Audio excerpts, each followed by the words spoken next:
The night was warm, and the city lights glowed like stars on the ground. In the tallest glass tower of the city, a grand party was taking place. Music, laughter, and the clinking of glasses filled the air. Everyone in that hall wore shining clothes, spoke with pride, and tried to be close to the same man, the millionaire. He was tall, dressed in a perfect black suit, and carried himself with the kind of confidence only money can give. People looked at him with respect, some with envy, and many with secret desire. His name was whispered across the room like he was more than a man, like he was a story. The millionaire smiled, but his smile was practiced, almost like a mask. He shook hands, accepted compliments, and nodded to words he did not really care to hear. Inside, he was tired. Money had given him everything: cars, houses, power, and fame, but somewhere deep in his chest, a strange emptiness remained. No one could see it, not even his closest friends. The party went on. A golden chandelier shined above as waiters moved gracefully between the guests, carrying silver trays with glasses of wine. Everyone was drinking, laughing, and celebrating. The millionaire stood near the center of the room, surrounded by people telling him how great he was, how strong his company was, how much they admired him. He only half listened. Then it happened. The waiter passed him a tray. He reached for the glass, his fingers brushing against the smooth crystal. But before the glass could touch his lips, a voice cut through the music and laughter. "Don't!" It was sharp, clear, and trembling at the same time. The millionaire turned. His hand froze in mid-air, holding the glass. Standing only a few steps away was a girl, young, poor, and out of place in this world of silk and diamonds. Her dress was plain, worn at the edges, and her shoes looked old, but her eyes burned with something powerful. Fear, maybe. Or truth. Everyone turned to look at her. Whispers spread like fire. Who is she? How did she get in here? Crazy girl. But she did not move. She looked only at the millionaire, her voice shaking but strong enough to cut through the noise again. "Don't drink that glass." The millionaire raised his eyebrow, more curious than angry. Nobody ever told him what to do. Not in his house, not in his life. Yet here stood this poor girl, her hands trembling, warning him in front of everyone. For a second, he almost laughed. Maybe she was insane, maybe drunk, maybe just trying to draw attention. But something in her eyes stopped him. They were not the eyes of a liar. They were not the eyes of a beggar asking for money.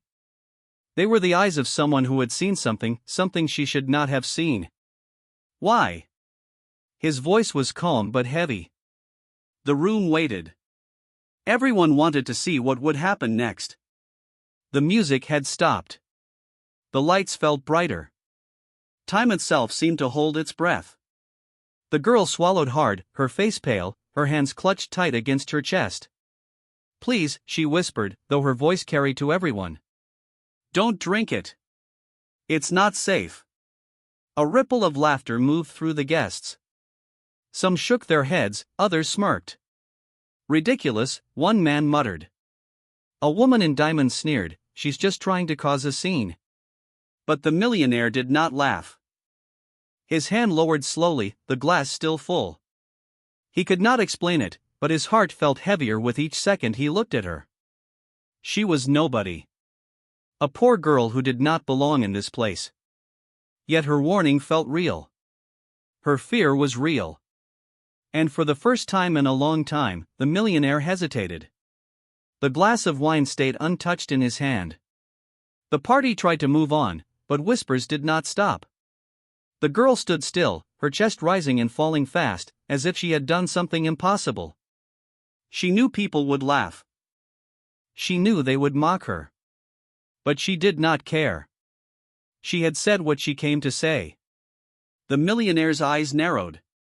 He set the glass back on the tray without a word. Around him, voices rose again, covering the strange silence that had fallen. People joked, some shook their heads, some called her crazy. But deep inside, the millionaire felt something he had not felt in years: doubt. Who was this girl? Why had she warned him? And why did her words echo inside his mind louder than the music, louder than the laughter, louder than the praise of the hundreds of people in that golden room. He had everything a man could want. Yet at that moment, he realized something dangerous. A single poor girl's warning had shaken his entire world. And the night was only beginning. The party did not feel the same after that moment. Laughter returned, the music started again, but a shadow now lingered over the millionaire's mind. His guests went on with their stories, their empty compliments, but he kept seeing the poor girl's face. Her eyes. Her trembling hands. Her voice that had cut through everything. He could not forget it. She was still there, standing by the wall as if waiting for something. The guards whispered, ready to throw her out, but the millionaire raised his hand. "Leave her," he said. His voice was quiet, but sharp enough to silence them. People looked confused. Why was he protecting her? Why would a man of his wealth and power waste even a second on a girl who clearly did not belong in this shining hall? But no one dared question him out loud. He turned and walked toward her. Every step he took made the room quieter again. Eyes followed him. Whispers returned. The girl lowered her gaze when he stood before her. Her chest moved fast, as though every breath was a battle. "Why?" he asked softly. "Why should I not drink it?" For a long moment, she did not speak. Maybe she was afraid. Maybe she was trying to decide if she had done the right thing by warning him. Then her lips parted. "I saw something," she whispered. He frowned. "What do you mean, you saw something?" Her hands shook harder. "I cannot explain, but the glass is not safe. Please, sir. Believe me. Don't drink it." The millionaire searched her face. He had dealt with liars all his life. Politicians, businessmen, so-called friends, he knew when words carried greed or lies. But this girl was different. Her words carried fear. Desperation. Truth. Around them, the party crowd grew restless. One man stepped forward, his tone sharp with insult. "Sir, this girl is nothing but a street rat. She is trying to embarrass you in front of your guests. Allow us to remove her." The millionaire lifted a hand again, silencing him. His eyes never left the girl. "You knew," he said slowly, "before I even touched the glass." She nodded quickly, tears rising in her eyes. "Yes. Please believe me. You must not drink it. It will harm you. I swear." The crowd laughed again, some covering their mouths, others whispering cruel words about her. To them, she was just a crazy girl spinning lies in hopes of attention. But the millionaire's heart did not laugh. It tightened. He turned back to the table. The untouched glass of wine glowed red under the golden light, beautiful yet strange. He stared at it, then placed it back on the tray again. The waiter bowed nervously, unsure what to do. The girl let out a shaky breath of relief. "Who are you?" the millionaire finally asked. Her lips trembled. "Nobody." He frowned. Nobody does not speak with such courage. Nobody does not stop a glass in front of 100 people. "Tell me your name." She hesitated, then lowered her head. "My name is Alina." The millionaire repeated it under his breath. Alina. For a second, the name felt heavy. Important. As though it had meaning he did not yet understand. Before he could ask more, one of his close friends approached with a wide grin, his voice loud enough for all to hear. "Come now, my friend. Do not waste your evening on this girl. She is nothing but dirt beneath your shoes. Forget her nonsense." The millionaire looked at his friend, then at the girl again. Something inside him told him not to ignore her. "Not tonight." He leaned closer, his voice so low only she could hear. "If what you say is true, if this glass is not safe, then you have just saved my life. Do you understand?" Tears spilled from her eyes, but she nodded. "Yes, sir." "Then answer me," he pressed. "Why would you care if I lived or died? You do not know me." Her answer came quickly, without hesitation. Because nobody else warned you. The words hit him harder than he expected. Simple. Pure. Sharp. Because nobody else warned you. He straightened slowly, his eyes scanning the room filled with faces that smiled at him, cheered for him, called themselves his friends. And yet, none of them had stopped him. None of them had cared. Only this girl, this poor, unknown girl, had dared to speak. The music continued, but the millionaire no longer heard it. The taste of the night had changed. He handed the glass back, untouched, and walked away, but his mind was not at peace. Her warning followed him like a shadow. And as the party went on, he kept asking himself the same question again and again. Who wanted him dead? And how had a poor girl seen it before anyone else? The party ended hours later, but the millionaire's thoughts did not rest. The music, the laughter, the bright faces of his so-called friends, all of it faded the moment he stepped inside his limousine. Only one image stayed clear in his mind, the girl's frightened eyes. Alina. Her warning had been strange, almost unbelievable. Yet he had obeyed it. The untouched glass of wine still troubled him. He wanted to know. Was it really nothing?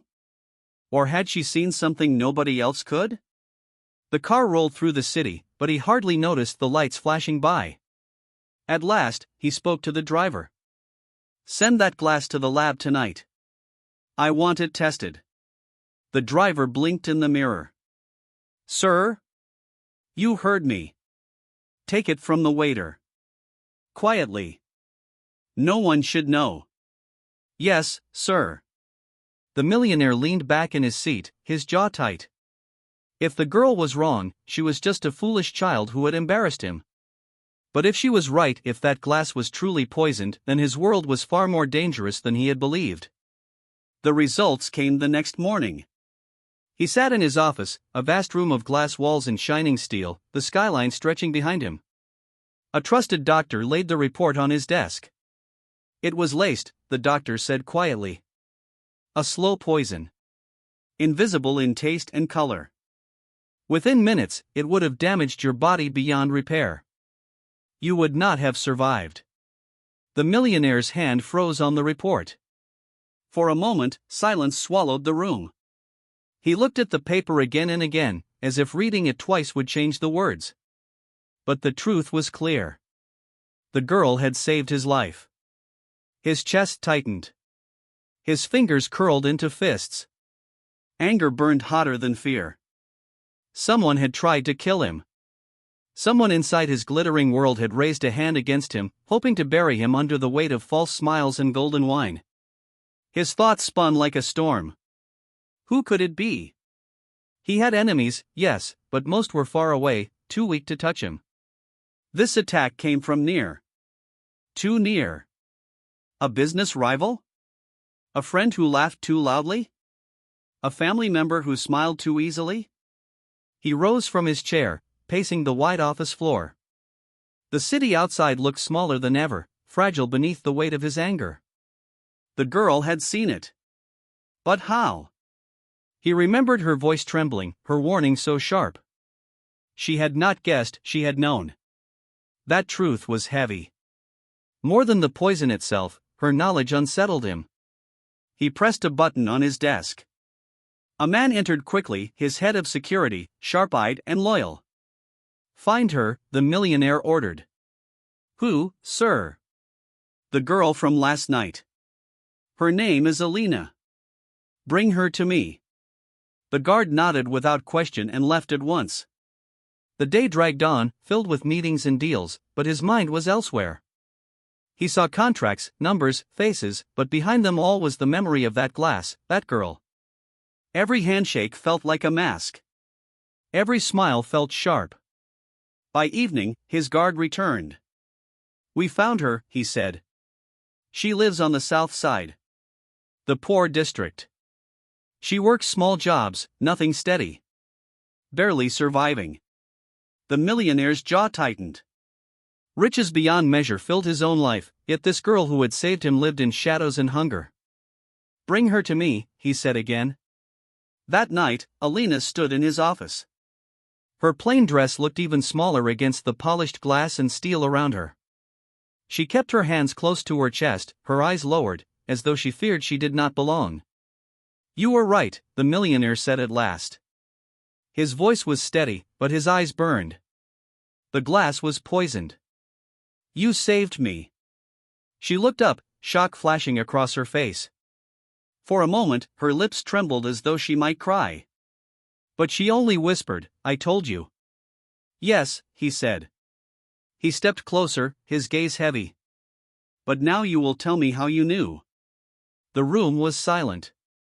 The city outside glittered like diamonds, but inside, the air felt sharp, dangerous.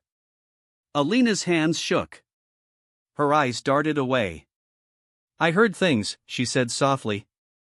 "Long ago, when I worked near people in your circle. I cleaned rooms, carried trays. Nobody noticed me. They thought I was invisible. But I heard whispers. Plans. I did not know when or how. But when I saw that glass, I knew." Her words struck him deep. She had lived at the edge of his empire, unnoticed, ignored, yet she had seen more truth than any of his closest friends. For a long time, the millionaire said nothing. He simply watched her, his thoughts dark, his anger building. Someone had tried to kill him. Someone had planned it carefully, right under his nose. But their mistake was clear now. They had not counted on a poor girl's eyes. He turned toward the window, his voice low, almost a promise. "They wanted me dead. But I will find them. And when I do, they will wish they had never raised their glass to me." Behind him, Alina stood still, the glow of the city reflecting in her eyes. She had saved a man too powerful to thank her with words. She had stepped into a world of danger she could never escape from now. The millionaire clenched his fists tighter. The shadows behind the glass had been revealed. But the war they carried was only beginning. The night was heavy with silence. The millionaire sat in his office long after Alina had left, staring at the empty glass on his desk. It had been washed, tested, confirmed, yet he still kept it there. To him, it was no longer just a glass, it was a symbol. A reminder that death had come close, dressed in beauty and crystal. But more than the poison, it was Alina's voice that haunted him. Her warning. Her eyes. Her truth. He had lived his entire life surrounded by powerful men, charming women, and loyal friends who claimed they would die for him. Yet not one of them had seen the danger. Not one had stopped him from drinking. Only a girl from the slums had risked everything to shout the truth in a room full of people who hated her for it. That thought burned in him. 2 days later, he ordered his driver to take him to the south side of the city. The car rolled past tall towers, then past broken streets. The further they went, the more the city seemed to decay, walls covered in graffiti, broken lights, children running barefoot through the dust. The rich never came here. To them, this part of the city did not exist. At last, the car stopped in front of a small, falling-apart building. The millionaire stepped out, his polished shoes sinking slightly into the dirt. For the first time in years, people on the street did not look at him with respect or envy. They looked with suspicion, even anger. To them, he was just another rich man who had never cared for their pain. He knocked on the broken wooden door. Alina opened it. Her eyes widened when she saw him standing there, dressed in his dark suit, shining shoes, and heavy watch. She stepped back, unsure if this was real. You came here?"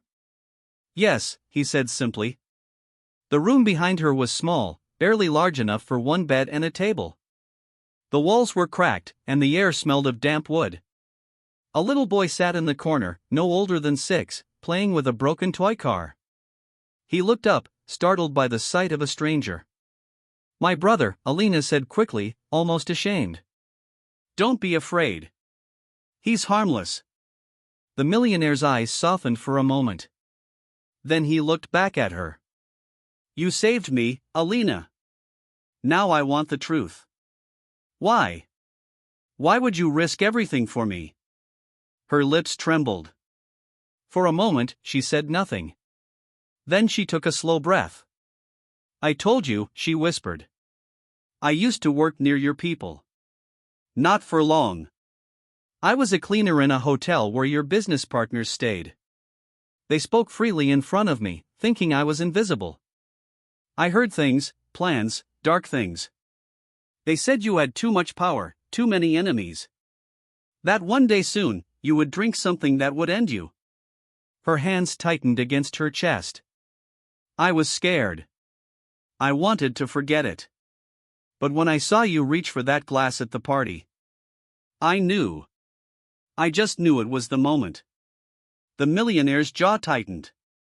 His anger was no longer fire, it was ice. Cold, sharp, dangerous. You should have told me sooner. She shook her head quickly. No one would believe me. Who would listen to a girl like me? To them, I am nothing. Her words cut deep. He looked around the small room again, the peeling paint, the broken furniture, the child with tired eyes, and shame flickered in his chest. All his wealth, all his power, and he had never once looked at people like her. Yet she had looked at him. She had seen what no one else had. You are not nothing, he said at last, his voice low but heavy. Alina's eyes filled with tears, but she blinked them away. It doesn't matter. What matters is they will try again. You must be careful. They won't stop. The millionaire nodded slowly. Then I will not stop either. I will find them. And when I do, they will regret touching my life. The little boy in the corner whispered something to Alina. She leaned down, kissed his head, and whispered back. When she stood again, her eyes were steady. Sir, she said softly, powerful men like you think enemies always come from outside. But sometimes the knife comes from the people closest to you. The words struck him harder than any blow. He thought of his partners. His friends. Even his family. Could it be true? Was betrayal living in his own home, his own empire? For a moment, the air felt heavier. He turned to leave, but stopped at the door. His eyes returned to her one last time. You are brave, Alina. More than you know. But bravery comes with danger. If they see you again, if they learn you warned me, you will not be safe. Her lips curved into a sad smile. I was never safe. Not in this world. The words followed him back into the night. As the car drove away, the millionaire stared out at the broken streets, his mind darker than before. He had thought the poison was the threat. But now he understood. The real danger was the betrayal hiding in his own empire. And only a poor girl's truth had opened his eyes to it. The days that followed felt darker than any before. The millionaire no longer trusted the golden world he had built. Every smile seemed sharp, every handshake felt like a trap. The poisoned glass had been only the beginning. Alina's words echoed in his mind. Sometimes the knife comes from the people closest to you. He carried that warning with him like a shadow. It started small. His car brakes failed one morning on the highway. The driver swore they had been checked the night before. Then, an elevator in his tower suddenly stopped between floors. The engineers said it was a fault, but his instincts told him otherwise.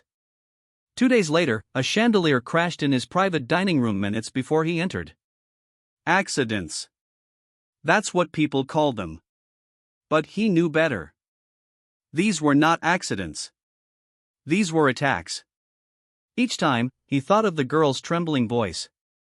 Each time, he realized, without her, he would already be dead.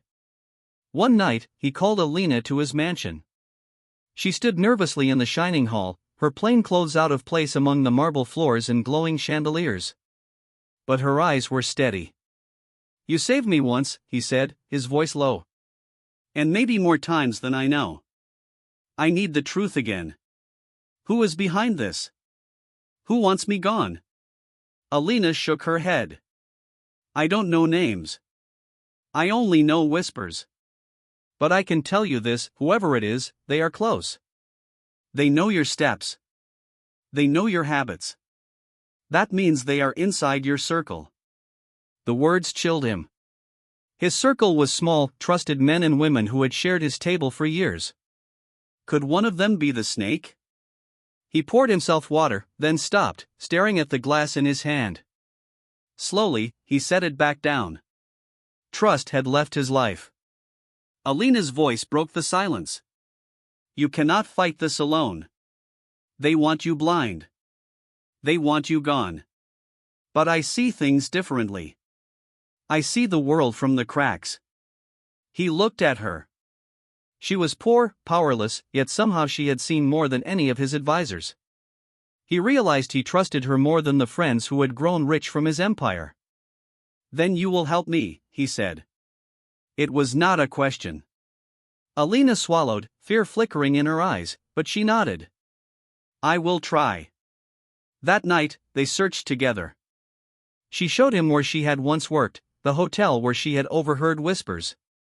Old hallways, staff rooms, hidden corners where servants became invisible. She remembered voices deep, angry, planning his end. They spoke of betrayal. They spoke of profit. They spoke of how his death would open doors for others. The millionaire listened, anger tightening in his chest. Names began to form in his mind. Faces of men he had trusted, men who had smiled with him for years. But danger grew faster than answers. As they left the hotel that night, a black car screeched into the alley. Its windows rolled down, and gunfire shattered the silence.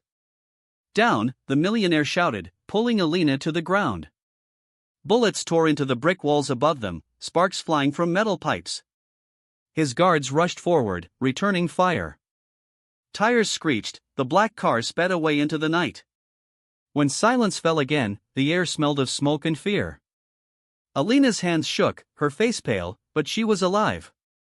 The millionaire looked at her, this girl who had stepped into a storm she never asked for. He realized something powerful. She had saved him, yes. But now, he would protect her. You are with me now, he said firmly. They will not touch you. Her lips trembled. You don't understand. I have lived my whole life with danger. People like me are always targets. But you, she shook her head. You are a storm they cannot allow to keep breathing. He met her eyes. Then let them come. I will not fall. Not now. Not when truth is finally clear. Back at the mansion, his advisors gathered, pretending concern over the attack. They spoke of security, of enemies outside the city, of rivals jealous of his empire. The millionaire listened, silent, his eyes moving from face to face. For years, he had trusted these people. But tonight, Alina's words echoed louder than their excuses. The knife comes from the people closest to you. And as he looked at their polished shoes, their expensive suits, their practiced smiles, he realized one thing with certainty. One of them was already holding the knife. That night, he stood by his window, the city lights burning below. Alina sat quietly across the room, watching her brother sleep on a couch the servants had carried in for him. For the first time, the millionaire felt his life split in two. The world before her warning and the world after. Between life and death, there was only one reason he still stood. A poor girl's courage. And he would not forget it. The night of the gunfire changed everything. The millionaire had lived through business wars, courtroom battles, and rivalries across the world, but nothing had felt like this. This was personal. Someone had decided his life should end, and they had nearly succeeded.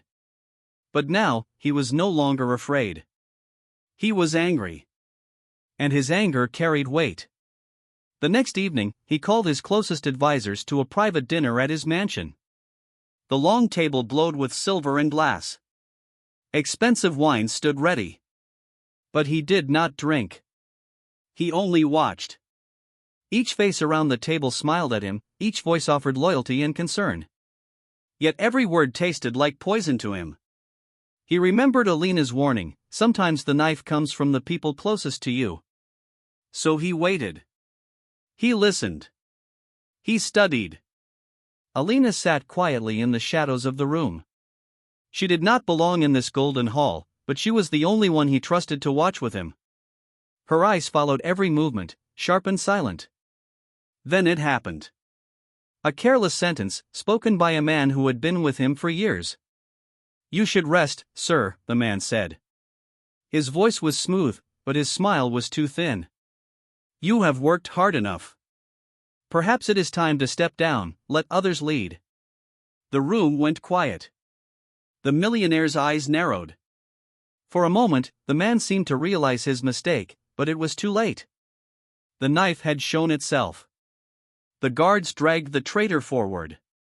At first, he shouted denial.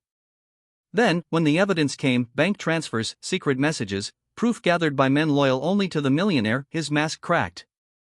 Yes, he confessed. He had planned it. He had wanted power, wanted the empire for himself. He had believed the millionaire had grown too strong, too rich, untouchable. Killing him was the only way to open doors. The millionaire stood over him, silent. His empire watched. He could have ended the man's life with one word. No one would have questioned it. But instead, he said something no one expected. "Take him away. Let the world see what betrayal looks like." His voice was calm, but every person in the room felt its weight. Later, when the hall was empty, he stood by the balcony with Alina beside him. The city stretched out below, glowing with millions of lives. Lives he had never truly seen before. He thought of her words again, of her courage, of how she had risked everything when she had nothing. He thought of the glass that almost ended his story, and of the girl who had changed it. "All my life," he said slowly, "I believed wealth was power. I thought money could buy safety, loyalty, respect. But it could not buy truth. It could not buy courage. And in the end, it could not save me." Alina looked at him quietly, unsure what to say. "But you," he continued, turning to her, "you had nothing. And still, you gave me everything. A warning. A chance. A life." Her eyes filled with tears. She shook her head. "I only did what was right." He smiled faintly, for the first time without a mask. "And that is what makes you greater than all of them." Weeks passed. The traitor's betrayal was exposed across the city. The millionaire's enemies scattered, their plans broken. His empire remained, but it was no longer the same. He changed the way it worked. Money no longer flowed only upward, it flowed into the streets, into the broken neighborhoods, into places like Alina's world. Schools were built where none had stood. Homes were repaired. Children who once played with broken toys now had books in their hands. The poor began to rise, slowly but surely, lifted by a man who had finally opened his eyes. And Alina was not forgotten. She and her brother moved into a safe home, far from the hunger and danger of the past. Yet she did not ask for luxury. She asked only for work, for a chance to stand on her own. And he gave it to her, not as charity, but as respect. Because she was no longer just a poor girl. She was the reason he was still alive. One evening, as the sun set behind the city, he stood once more with a glass in his hand. But this time, it was only water. Alina stood nearby, her brother laughing in the garden below. He raised the glass slowly, then lowered it again, smiling at the memory. "A glass almost ended me," he said quietly. "But a poor girl's warning gave me a new life." And in that moment, the millionaire understood something he had never known before. True wealth was not gold, not cars, not towers of glass. True wealth was truth. True wealth was courage. True wealth was the voice of a poor girl who had dared to speak. The city lights flickered to life, and for the first time, he felt rich in a way money could never give.